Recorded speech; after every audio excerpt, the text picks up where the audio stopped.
Rick, what's going on here today? Well, we're out here at Planned Parenthood in Aurora, Illinois, protesting the practice of abortion here. This is one of the nation's largest abortion facilities. It opened up a little under 2 years ago here under a cloud of controversy. Planned Parenthood lied to the city officials about who they were. They created a front company. They lied bold-faced to city council members about what the business was going to be and who was going to be in the building. And a very large protest to this coming of Planned Parenthood into our community was launched at that time. And ever since they finally did open, late because of the investigations that were launched and so forth, we've been holding protests here every month. This month's protest is a special one because we're celebrating a great victory here in the state of Illinois. In 1995, the General Assembly passed the Parental Notification Act, which was immediately enjoined by a federal judge at the behest of Planned Parenthood and the ACLU. Well, that case worked its way through the federal courts for 14 years before finally a federal judge ruled that it must finally be enforced by the state. And so as of just a few weeks ago, the month of August 2009, 14 years later, that Parental Notification Act is finally being enforced, which means that for a minor girl to get an abortion, one of her parents has to be informed 48 hours before.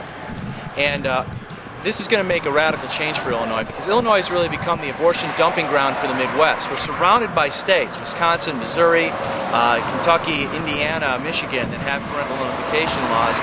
And don't quote me on Michigan, but I'm pretty sure they have one. And so girls from those states, Iowa, they all come flooding into Illinois. We see this in the Chicago area. We see it down in Granite City where there's a major abortuary coming in from Missouri, Kentucky. It is going to change that because minor girls are all going to need to have parents being notified about their abortions. And we've seen across the country that when these laws go into effect, abortion rates go down, especially when there's a web of laws in a region. It's too easy to just cross state lines to get an abortion if there aren't laws that are somewhat similar to each other across the whole region. So this is going to be a major difference for the state of Illinois. We'll hopefully see the abortion numbers drop and see parents becoming more involved with their kids and their decisions about these kinds of dangerous matters. Parents really have a right to know if their children are getting major medical procedures. We all know that for a girl to get an aspirin in school, she needs a note from her parent. But for her to get an abortion, until recently, she could do that privately without her parents ever knowing. And then if there's complications, if she, like so many post-abortive women, becomes suicidal, goes through depression, has any kind of medical complications, psychological complications, the parents won't know what's going on.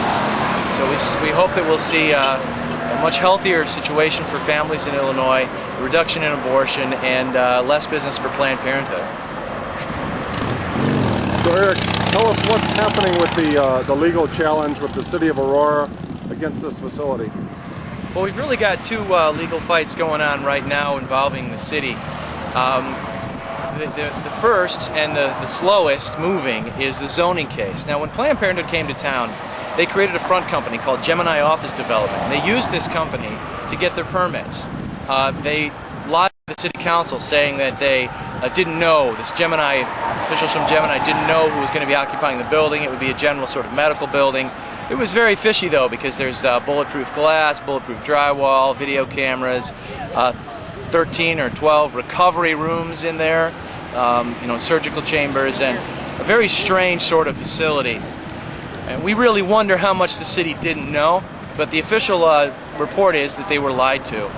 There was an investigation about this. It was a really kind of a kangaroo court type of thing. The mayor, it's a long story, but the mayor really rigged the whole thing.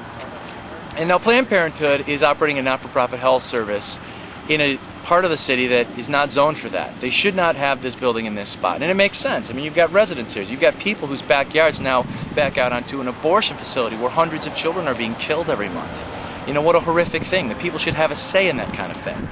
Well, Planned Parenthood deprived them of that say by lying.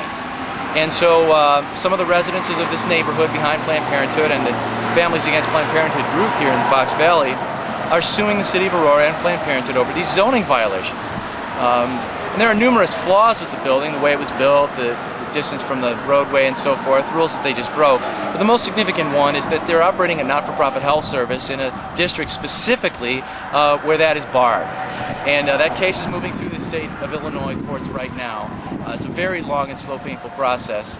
Unfortunately, Planned Parenthood's been able to operate for 2 years illegally in this location. So that case is going on, and we hope to, before too long, have a hearing before a judge and actually move forward with it.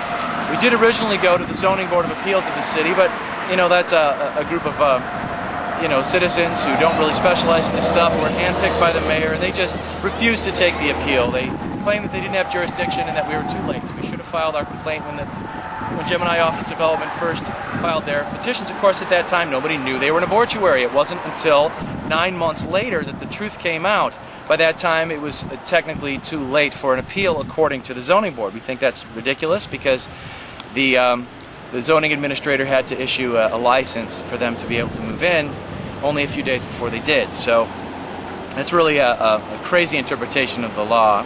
But that's how things go in Aurora. We've discovered Aurora is a very the only word I can use is corrupt kind of a city. When the city wants to, they make it very difficult for businesses to move in, and we saw that just this week when a hotelier was trying to put up a facility over on Route 59, and the city stopped it. They passed a new ordinance to keep them from breaking ground, and this fellow who invested all of his money and came to town to operate this business is out of luck. So the city council and the mayor can do what they want. They let Planned Parenthood come to town. And we're fighting them. The other big case is a First Amendment case, because ever since the protests out here began, about 40 days before Planned Parenthood's scheduled opening day, back in 2007, we've had trouble with the police. We've had the police giving us contradictory orders about what we can do with signs, about where we can stand, about whether we can or cannot use megaphones during our protests here on this very busy road where you need a megaphone in order to communicate with the protesters and do chants together and such. We've even had a man asked by a policewoman what he was praying about when he was strolling with his daughter on the sidewalk. Didn't have a protest sign. The only insignia he had of any kind was a tiny little precious feet pin, and that to her was enough for him to be protesting in an area where the city claims unconstitutionally we're not allowed to protest. And they put up signs on the sidewalk saying you can't protest beyond a certain point, and we've even had people arrested. One person was arrested for walking across the street in front of Planned Parenthood where everybody walks their dogs and strolls their kids and walks with their groceries, rides their bikes. But because this person was a pro-life counselor, she was arrested. We had a fellow arrested for trying to talk to the Planned Parenthood employees and warning them about about the seriousness of what they're doing and how someday they're going to be called to account for it. They construed that as a threat against their lives. He was just preaching the gospel to them. Repent. And we're fighting that case real hard. A fellow named Randy Means, great activist out here. So we've had these constant hassles, and we've actually brought a federal lawsuit against the city over these things. And that's been going on for a very long time, too. The city pretends to be very interested in cooperating. We're in settlement negotiations with this very gracious judge, Virginia Kendall, down in downtown Chicago. But when we finally get a proposal put together, it turns out that the lawyers representing the city and the lawyers that actually work for the city are not really cooperating with each other, and there seems to be some kind of a problem. So it looks like we may have to seek some injunctions against the laws that the city has been abusing here with regard to signage and residential picketing and trespass and these other matters. So, it's a tough battle. We have to fight it on so many